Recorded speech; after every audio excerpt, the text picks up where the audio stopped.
화려하지 않아도 정결하게 사는 삶, 가진 것이 적어도 감사하며 사는 삶, 내게 주신 작은 힘 나눠주며 사는 삶, 이것이 나의 삶의 행복이라오.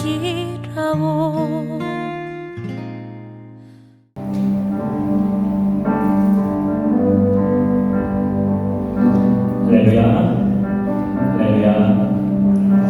1월 16일 발리세움교회 주일예배 함께 하시는 모든 여러분을 예수님의 이름으로 환영하고 축복합니다. 자, 함께 잠시 기도하신 후에 예배 시작하도록 하겠습니다. 사랑과 은혜로 언제나 우리를 지켜주시는 하나님 아버지 감사합니다. 때로는 우리가 주님 품에서 멀어졌을지라도 인내하시며 우리를 기다리시는 그 사랑에도 감사를 드립니다. 그 사랑과 은혜에 힘입고 하나님 아버지께 찬양하고 경배하러 이 자리에 나아오니 우리의 입술을 열어 주님을 뜨겁게 찬양하고 말씀 듣고 깨달음 얻어 감격과 감사가 넘치는 예배 되게 하옵소서. 그래서 이 예배를 통해 주님 영광 받아주시고 우리에게 감사와 기쁨이 넘치는 오늘의 예배 되게 하옵소서. 예수님 이름으로 기도합니다. 아멘. 자, 이 시간 우리 함께 찬양하겠습니다. 찬양하실 때 정말 가사 하나하나를 생각하시면서 이 찬양의 가사가 하나님 아버지께 드리는 우리의 고백입니다. 그런 마음으로 함께 찬양하도록 하겠습니다.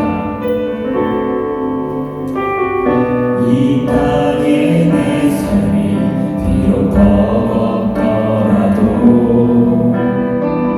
주님의 선하심 나 믿으며 가리. 이 작은 자통에 주가 이루어하시니 감사로 사는 삶 나 살기 원하네. 내 삶의 시간 속에 주일하시네. 내 모든 여정 속에 함께 하시네. 기쁘고 크신 주의 영광을 나보리라. 위대하신 주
주께 가오니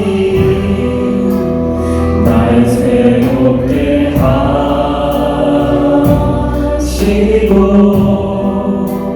주의 은혜를 부어주소서.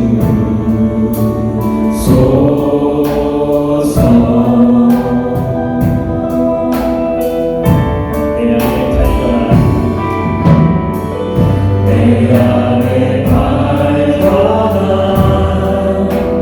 나의 연약함 모두 벗어지리라.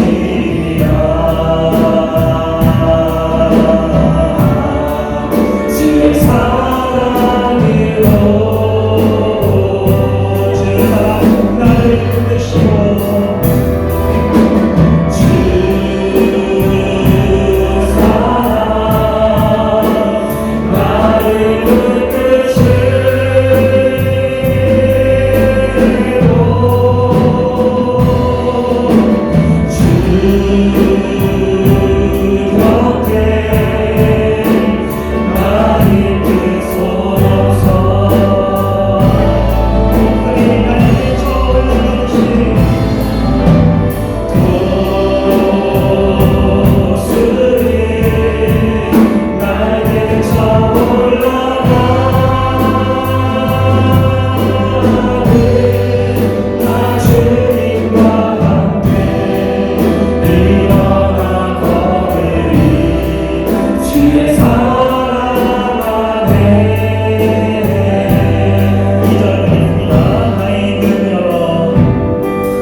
기도하겠습니다. 주여, 이 시간 우리의 눈을 열어 주를 보게 하시고 그 귀한 사랑을 알게 하소서. 우리를 새롭게 하시고 우리의 삶 속에서 주님의 뜻이 이루어지기를 원합니다. 오늘의 예배를 받아 주옵소서. 자, 이 시간 함께 간절하게 주님 앞에 기도하도록 하겠습니다.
일어나서 이 시간 드리면서 주님께 나아가십시오.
만민들아, 우리 하나님을 송축하며 그의 찬양 소리를 들리게 할지어다.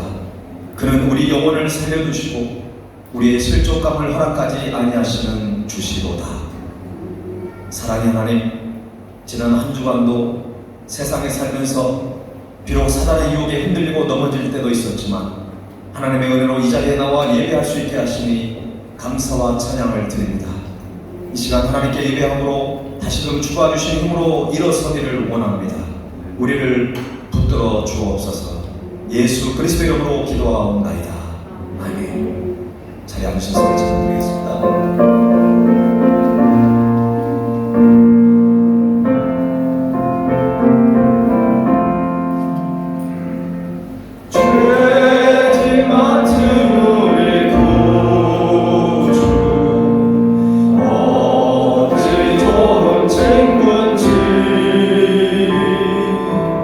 걱정 근심 무거운지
주인 되어 주시고 우리의 삶을 주관하여 주셔서 저희 모두가 지난 한 주간 세상 가운데 잘 살게 하시고 이 시간 주일 예배로 모일 수 있게 해 주신 은혜에 감사드립니다.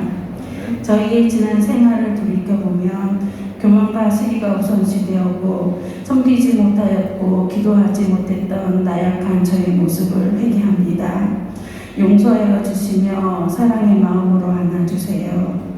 2022년을 시작하며 다짐했던 모든 기도 제목들이 기대하며 기도하는 우리 한 사람 한 사람이 되게 해주세요. 코로나로 세상은 여전히 시끄러우나 우리의 건강과 사업장을 축복해 주시고 우리의 어려운 경제 상황을 잘 이겨낼 수 있는 지혜와 능력도 허락하여 주소서. 우리 발리세움교회 식구들 한 사람 한 사람을 눈동자같이 지켜주시고 건강함의 자유를 주시며 지혜의 지혜를 더하여 주셔서 그 어디에 있든 주님의 자녀로 빛을 발하게 해주세요. 오늘 말씀을 통해 우리가 지혜 있는 자 되게 하시고 시험 당할 때에 주님께 더 가까이 나갈 수 있는 능력 또한 허락해 주시기를 간절히 기도합니다. 오늘 이 예배를 기뻐 받아 주시며 은혜의 시간 되게 해주세요. 말씀을 전해주시는 목사님과 가족을 축복하시고 항상 영육간의 건강함을 더해주세요. 다음 한 주간도 말씀을 묵상하며 찬양과 섬김에 앞장서는 발리세움교회 가족들이 될 수 있기를 간절히 기도합니다. 힘들고 지친 우리 마음 오늘 이 예배를 통하여 치유받고 기쁨을 얻기 소망합니다. 주님 이 자리에 함께 해주세요. 이 모든 말씀 우리를 죽기까지 사랑하시는 예수 그리스도 이름으로 기도드립니다. 아멘.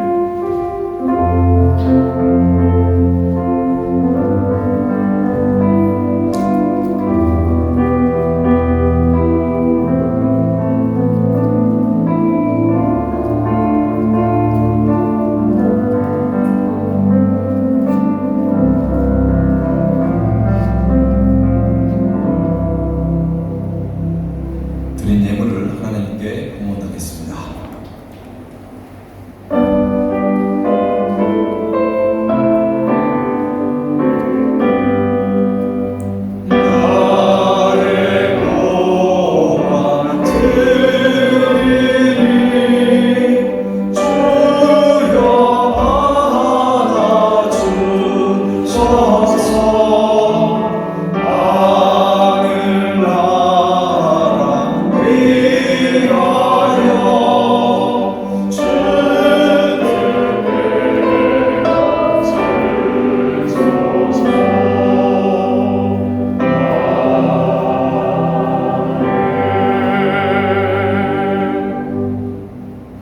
살아계신 하나님 아버지, 지금까지 살아온 것이 주님의 은혜이고 하나님의 사랑의 힘이 아니었다면 여기까지 올 수 없었음을 주님 앞에 고백합니다. 주님께서는 너희가 내게 부르짖으며 내게 와서 기도하면 내가 너희들의 기도를 들을 것이요 너희가 온 마음으로 나를 구하면 나를 찾을 것이라고 주님 말씀하셨고 또한 나를 만날 것이라고 약속해 주셨습니다. 힘든 고난의 시기에 있지만 주님께 더욱더 나아가 주님께 기도하며 주가 주신 힘과 능력으로 극복할 수 있는 놀라운 믿음을 우리에게 허락하여 주옵소서. 오늘도 마음과 뜻과 정성으로 예물을 드립니다.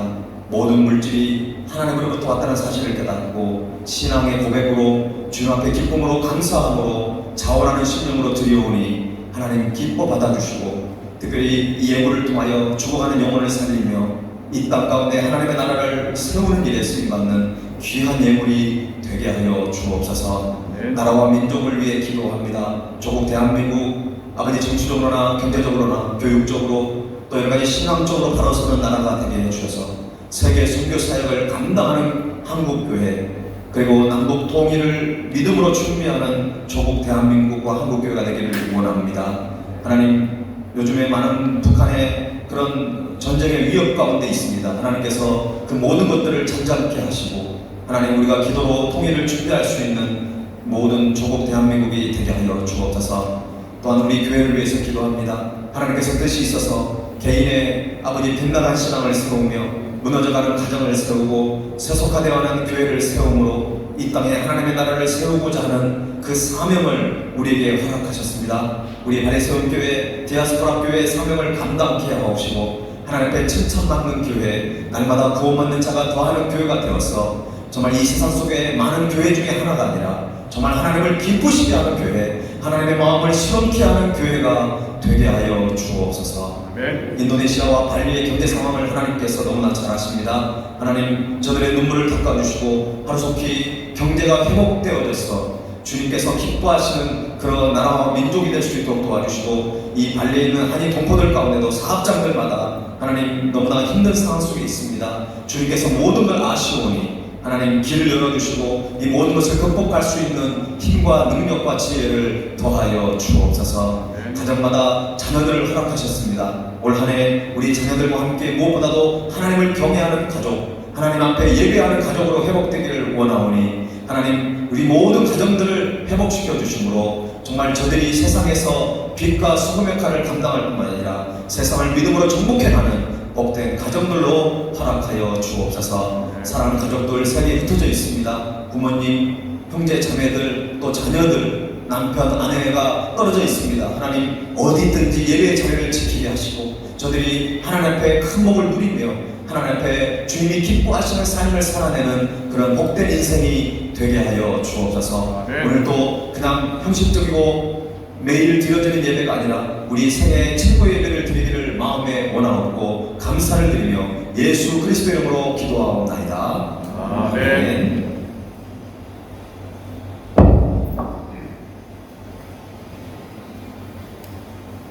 네, 오늘 예배에 참여한 우리 성도님들을 환영하겠습니다.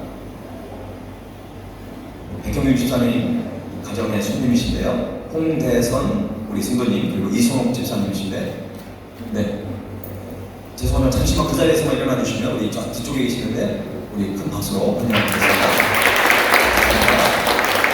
네, 해주시고요. 네, 우리 지난주에 빈디가 왔는데 제가 소개를 제대로 못했어요. 오늘 안에 들어가 있죠? 사무실에 있나요? 네, 우리 사무실에 있는 우리 빈디가 있는데요. 네, 박수 환영하겠습니다.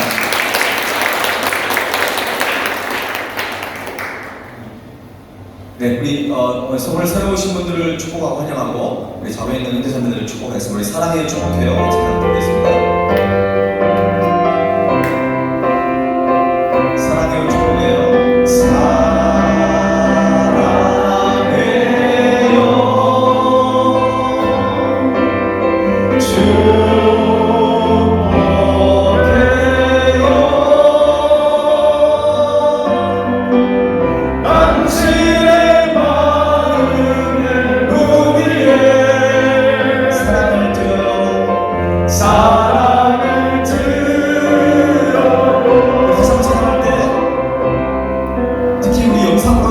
우리 성도들이 있어요. 참 보고 싶어도 올 수 없는 우리 성도들이 있는데, 우리는 기도하는 마음으로 우리 한번 여러분 앞에 하지만 저는 저 영상을 해가지고 하겠습니다. 우리 영상으로 드리는 우리 하나님의 백성들을 축복합니다.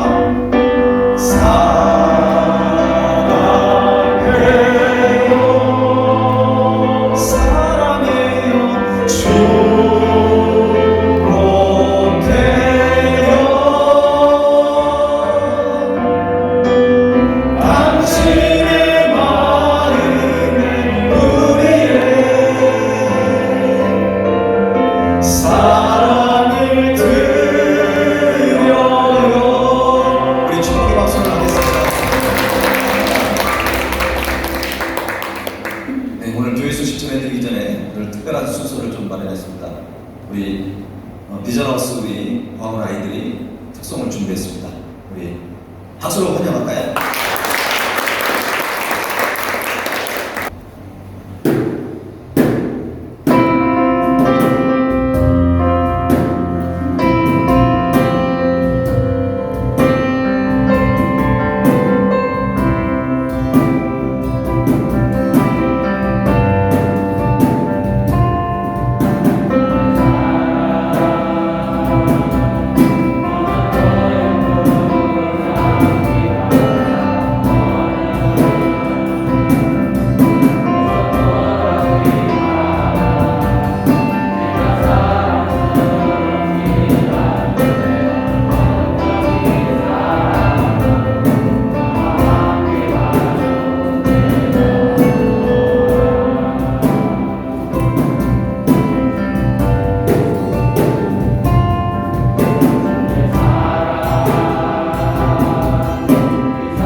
말씀처럼 가사가 쉽지 않고 굉장히 어려운 곡인데 우리 아이들이 참 이렇게 많이 성숙했고요. 한국말을 참 굉장히 많이 잘합니다.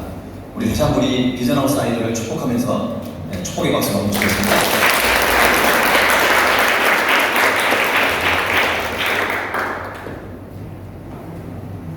이 아이들을 키보드를 이렇게 사다 주고 예전에 예찬이 있을 때 예찬이랑 또 아내가 좀 이렇게 조금씩 가르쳤는데 요즘에는 악보도 안 보고 이렇게 코드를 반주를 해냅니다.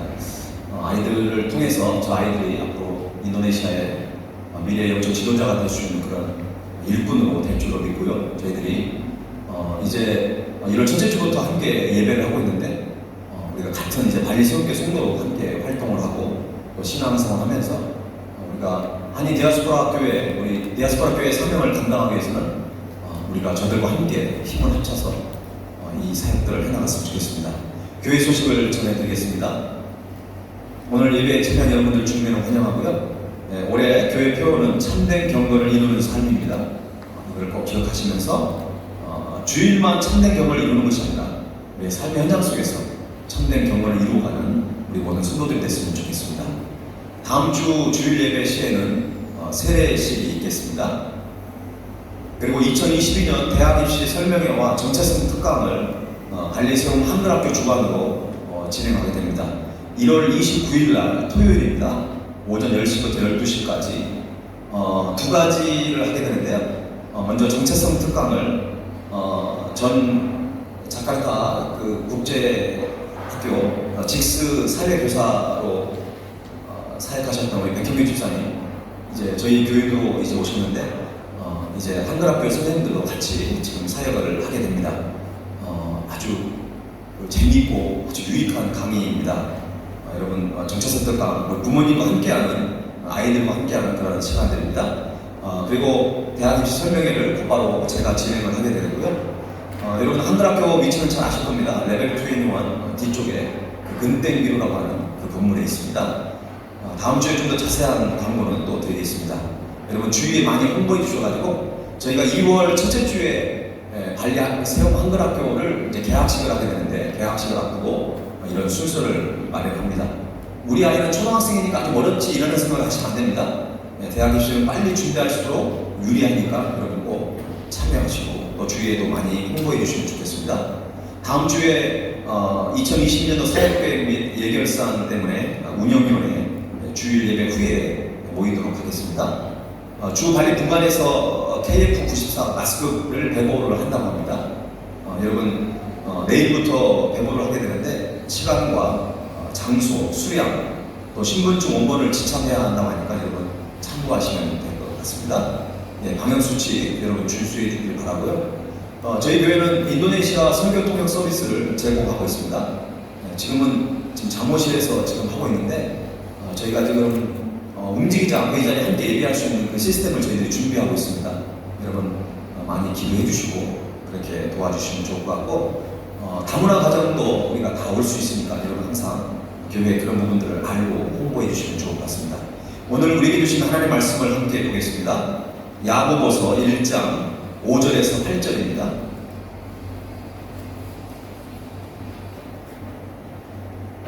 야고보서 1장 5절에서 8절입니다. 제가 한 절 읽고 여러분 한 절 읽겠습니다. 너희 중에 누구든지 지혜가 부족하거든 모든 사람에게 후히 주시고 꾸짖지 아니하시는 하나님께 구하라. 그리하면 주시리라.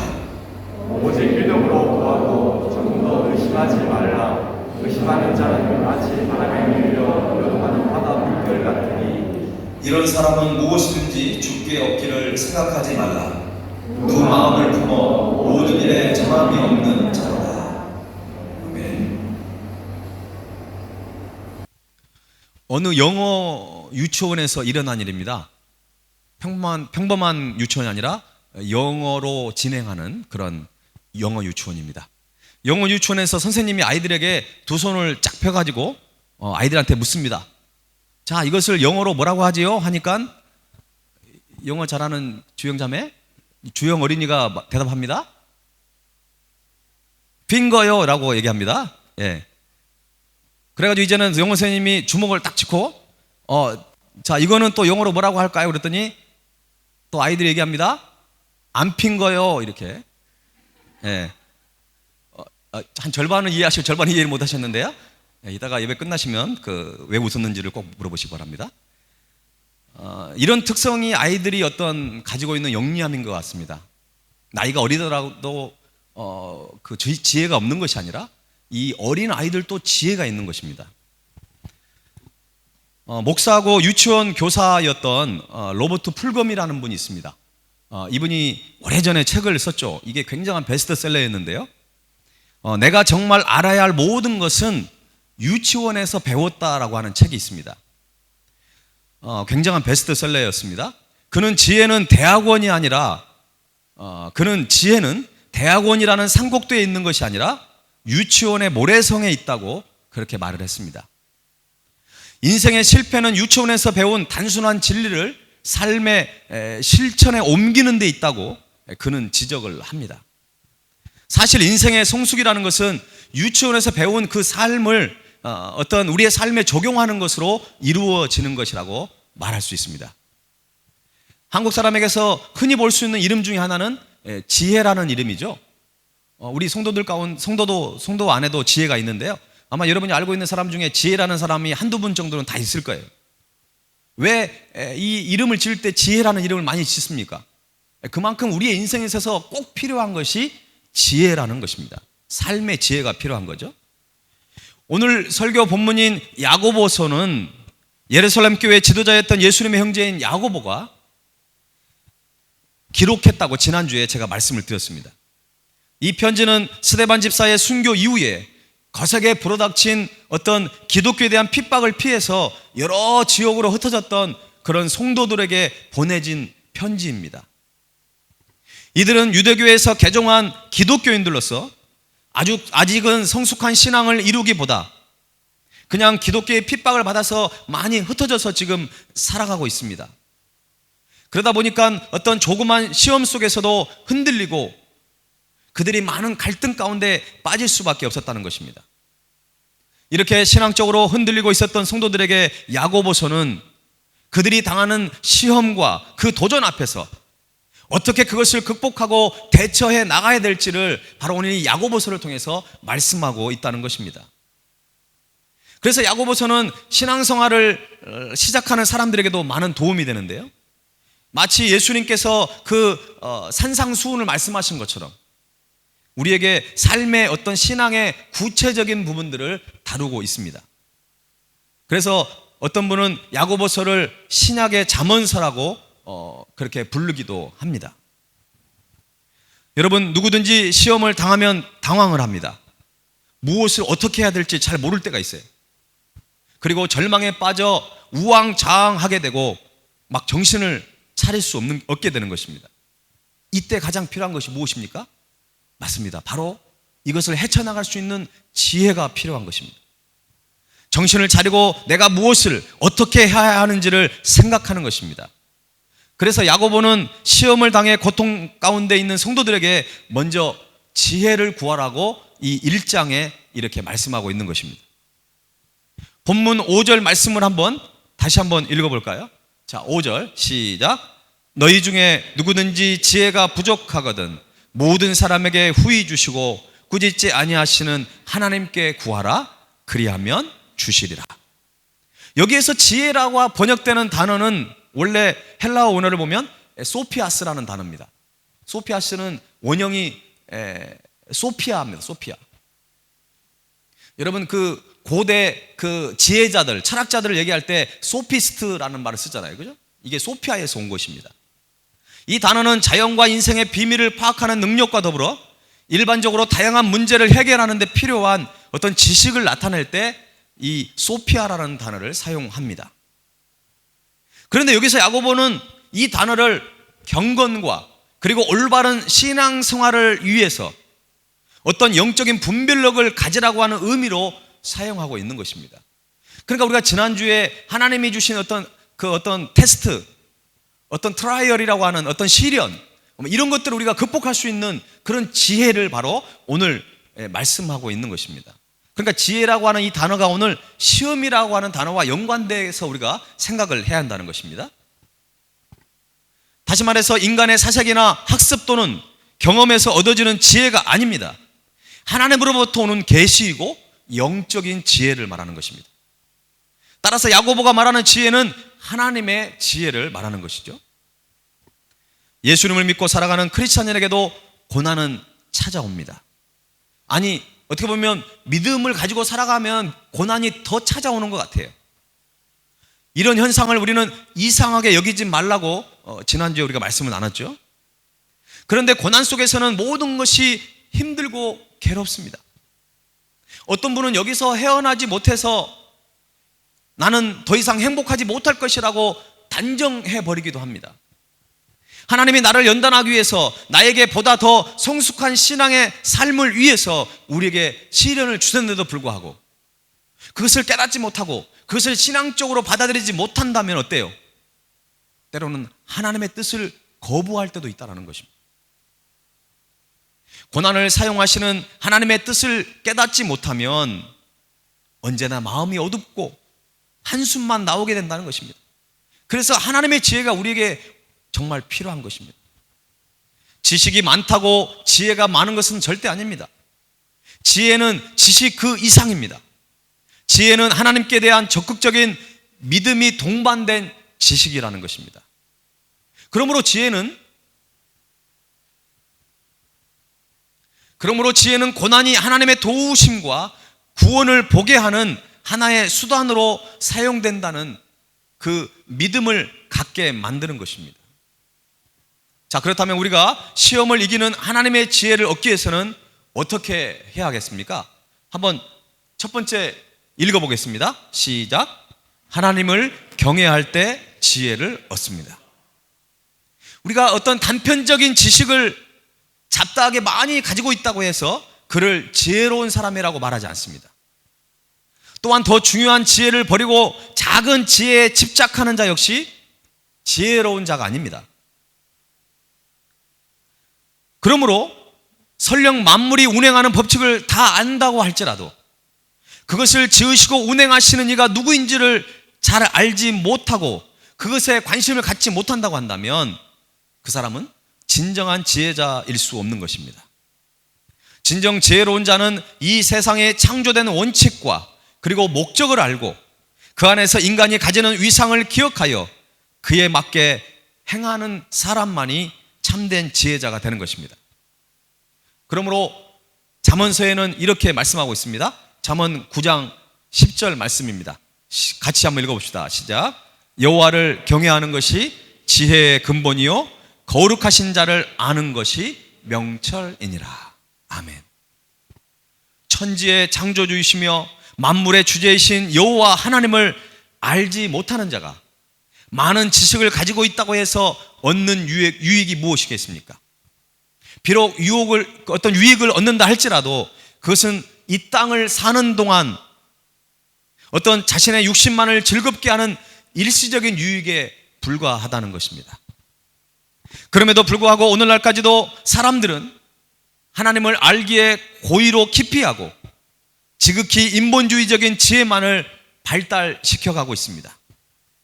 하나님을 알려 하지 않는 지혜, 하나님을 배제한 지식을 축적할 때 그 결과는 또한 창세기에 나온 어떤 바벨탑을 쌓는 그 사건에 불과하다는 것입니다. 이 세상의 지혜로는 하나님을 알지 못합니다. 하나님은 세상에 미련한 것들을 택하사 세상에 지혜 있는 자들을 부끄럽게 하신다고 말씀하십니다. 따라서 하나님을 알지 못하는 세상의 지혜는 종국에는 헛된 지혜일 수밖에 없는 것입니다. 지혜는 우리 생각에 담을 지식이 아니라 우리와 인격적인 교제를 하실 수 있는 어떤 인격이라고 말할 수 있습니다. 곧 우리 안에 내주에 계신 성령께서 우리의 지혜가 되어주신다는 것입니다. 지혜가 부족하여 지혜를 구하는 기도를 하는 것은 우리 안에 계신 성령님께 당신의 임재와 통치를 충만하게 하시고 우리로 그분의 가르치는 생각을 가지게 해달라고 하는 어떤 기도하는 것과 같은 것입니다. 곧 우리 안에 계시는 성령님과 끊임없는 인격적인 교제를 함으로써 성령님의 생각과 그리고 성령님의 그 지혜를 나의 생각, 나의 지혜로 만들어가는 것입니다. 그래서 비로소 내 안에도 하나님의 지혜가 머물러 있도록 하는 것입니다. 따라서 우리가 하나님의 지혜를 갖기 위해서는 전제되어야 할 것이 있습니다. 그것은 하나님의 존재를 먼저 인정할 수 있어야 합니다.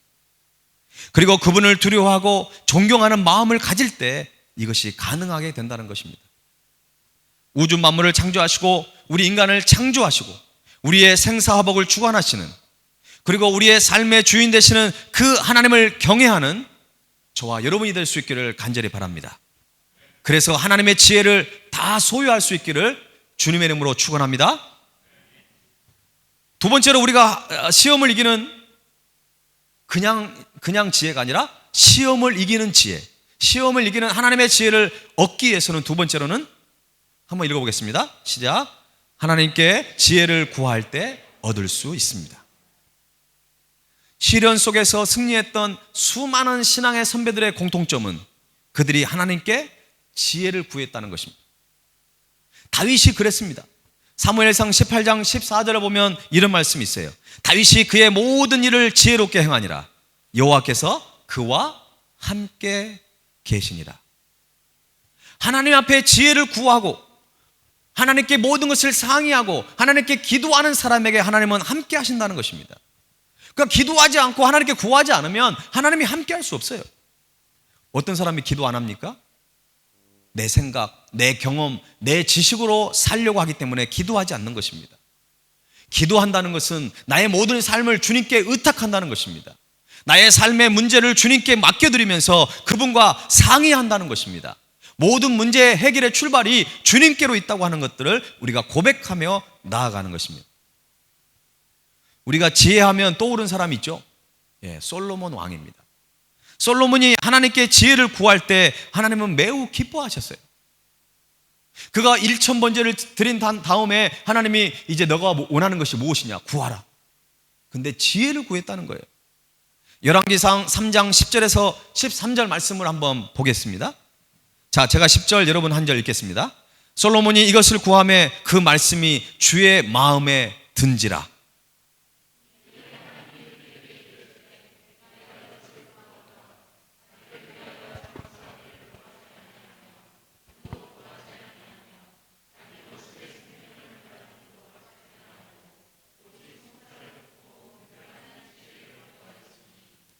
내가 내 말대로 하여 내게 지혜롭고 총명한 마음을 주노니 내 앞에도 너와 같은 자가 없거니와 내 뒤에도 너와 같은 자가 일어남이 없으리라.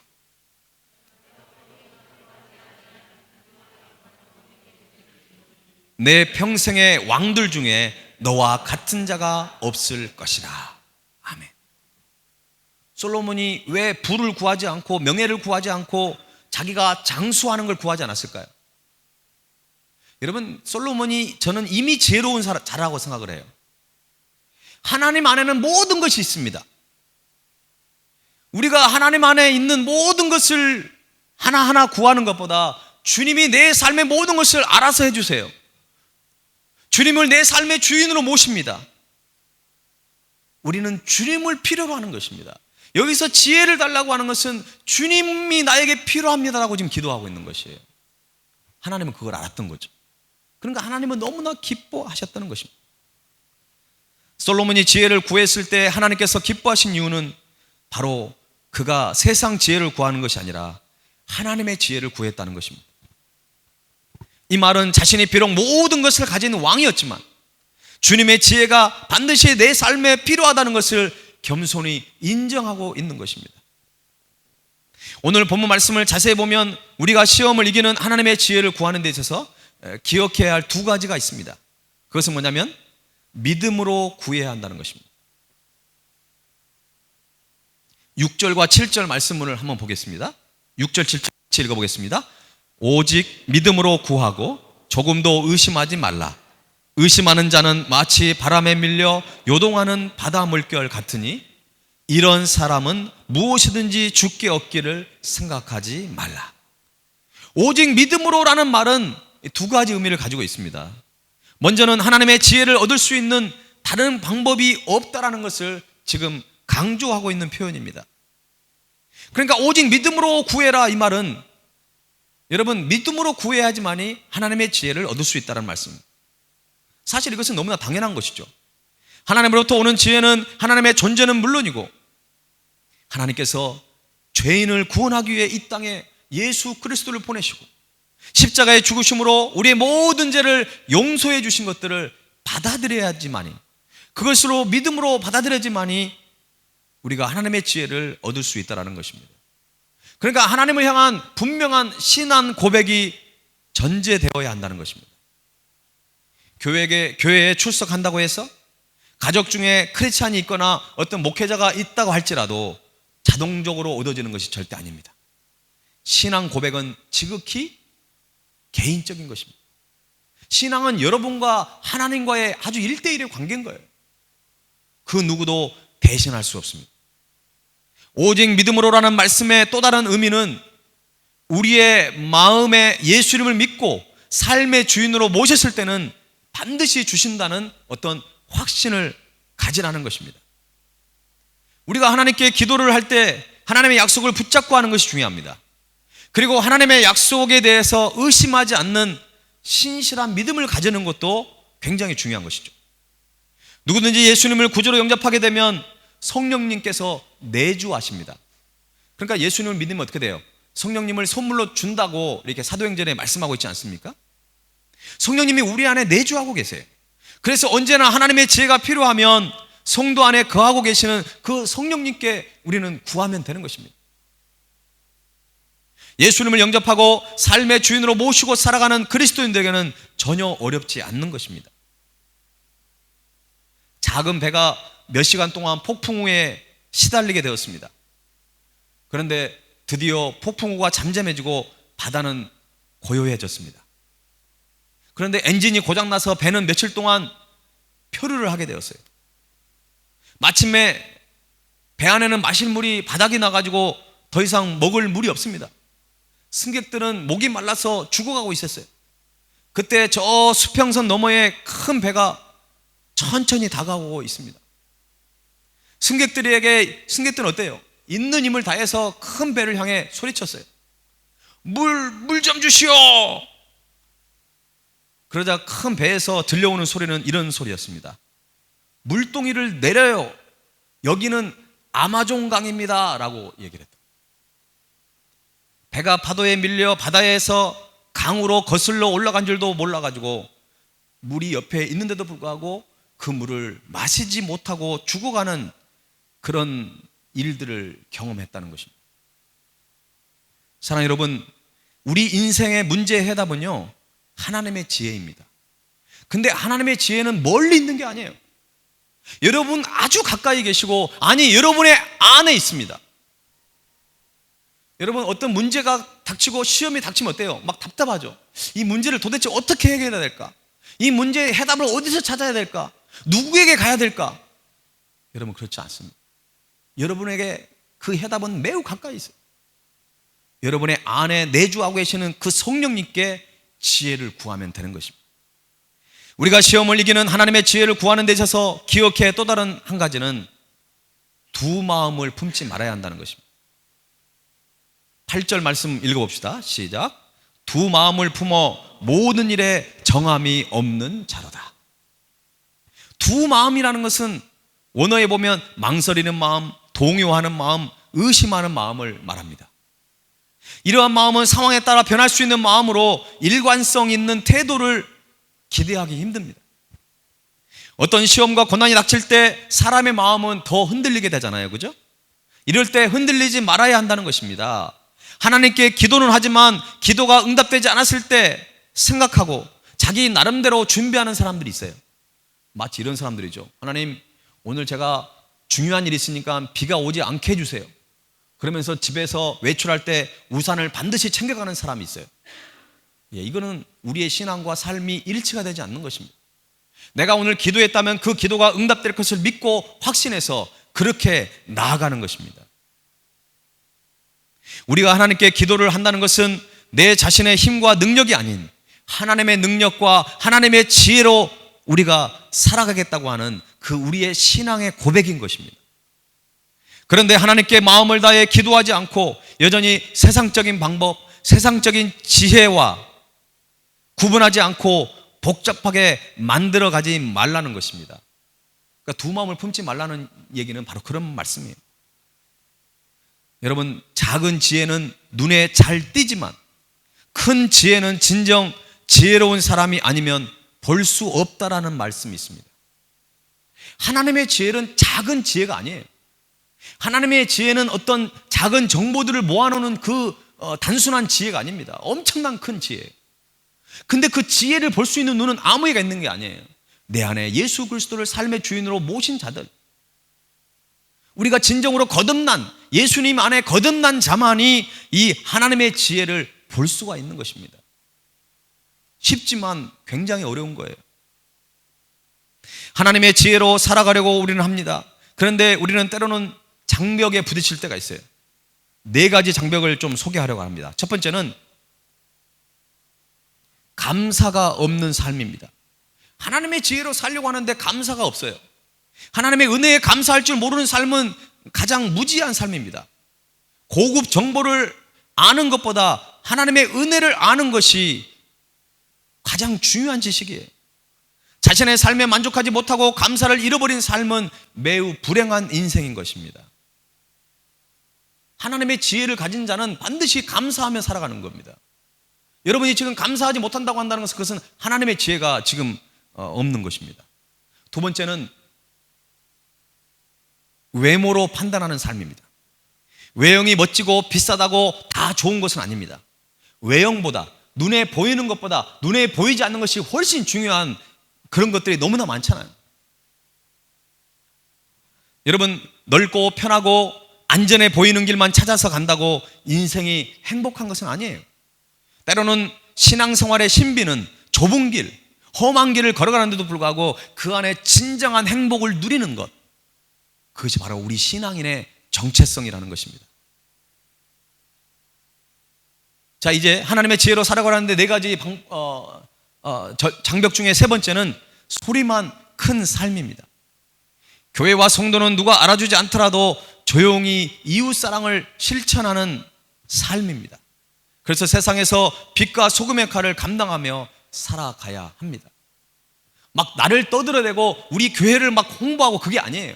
오직 살아계신 하나님만을 우리는 나타내고 그분께 영광을 돌리는 삶을 살아야 그게 진정한 하나님의 지혜의 삶입니다. 이제 마지막으로는 4번째는 회개가 없는 삶입니다. 인간의 사랑엔 한계가 있지만 하나님의 사랑엔 한계가 없고 끝도 없습니다. 사람의 허물보다 하나님의 사랑은 더 크고 위대합니다. 사람의 실수보다 하나님의 용서는 더 큽니다.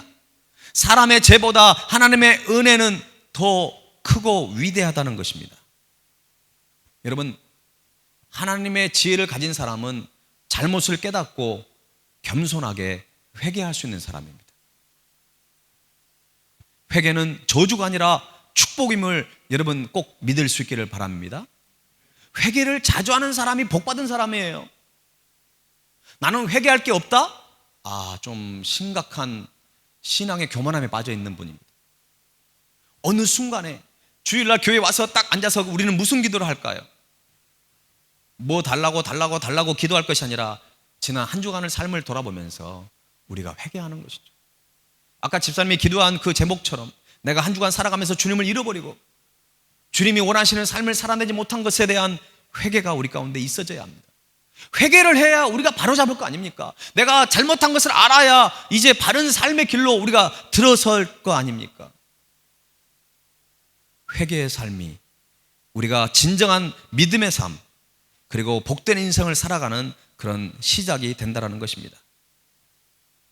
우리가 살아가고 있는 이 시대에는 지식들이 넘쳐나고 있어요.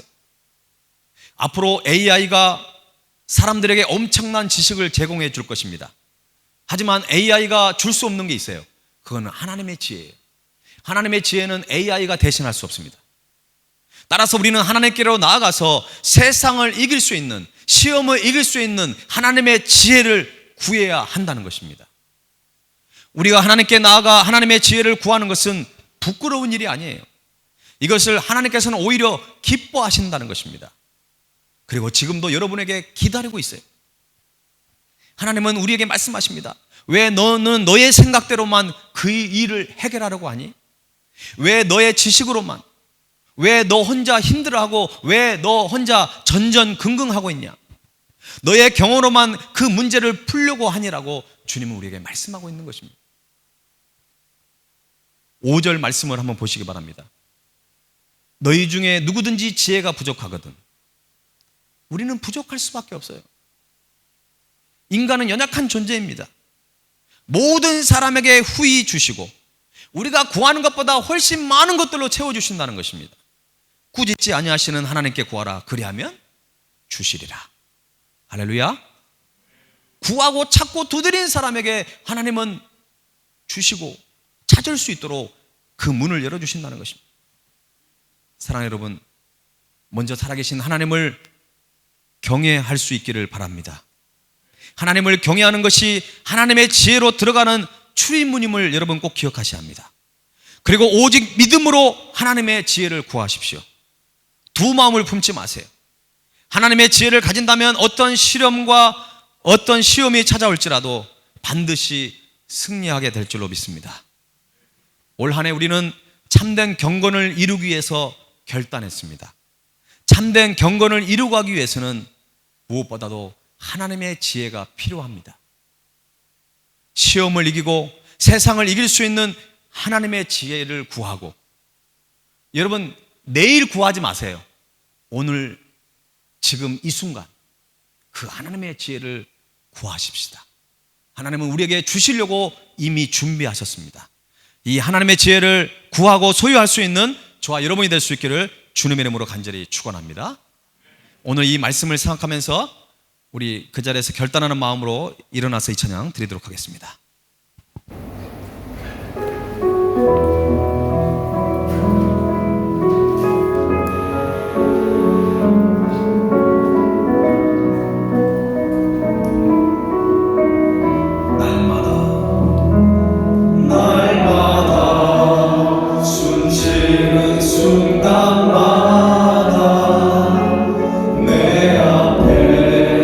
어려운 일 보내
가운데 불안해하는 영혼들, 낙심과 절망 가운데 영혼들에게 주님 찾아가셔서 세심과 능력을 더해 주시고 아버지 하나님 모든 문제가 하나님의 지혜의 손에 달려있다는 사실을 깨닫고 주님의 도우심을 바라보기를 원합니다. 어려운 상황 속에서 주님을 바라보며 하나님의 지혜로 승리했던 신앙의 선배들의 모습처럼 우리도 어떤 상황 속에서도 믿음을 가지고 주님만 바라보고 승리할 수 있는 하나님의 지혜를 우리에게 허락하여 주시옵소서. 매 순간마다 우리가 호흡하는 그 순간에도 우리 주님 함께 하심을 믿습니다. 내 안에 계신 성령님, 성령의 지혜를 허락하여 주시옵소서. 오늘 이 찬양과 이 말씀의 고백이 우리의 고백이 되게 하여 주옵소서. 감사와 찬양을 드리며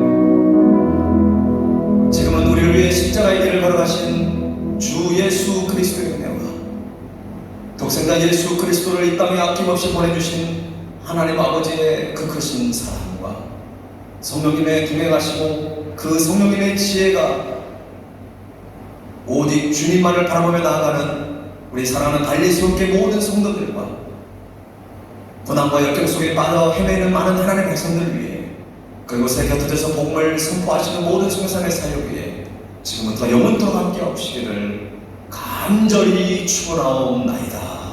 아멘.